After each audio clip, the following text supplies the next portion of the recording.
Hey guys, this is Dr. Hub. In case you haven't subscribed, please do subscribe. This is a concise, well-crafted summary and it highlights only the important keywords.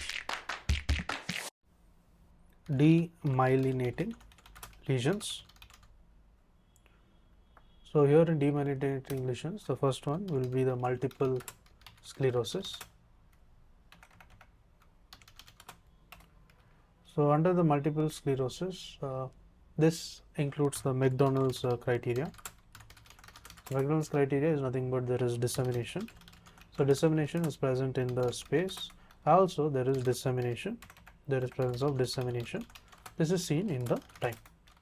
Now what is the IOC? That is investigation of choice. It includes the contrast. This is in case of multiple sclerosis.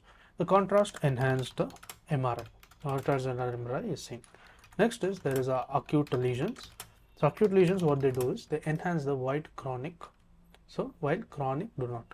So acute lesions they enhance, whereas the chronic no, there does not. Then there is also the presence of the abnormality. The abnormality is present in case of the white matter, and there is a prominent. There is the Dawson's finger. The Dawson's finger appearance. This is seen. To learn and grow daily like this, please do subscribe.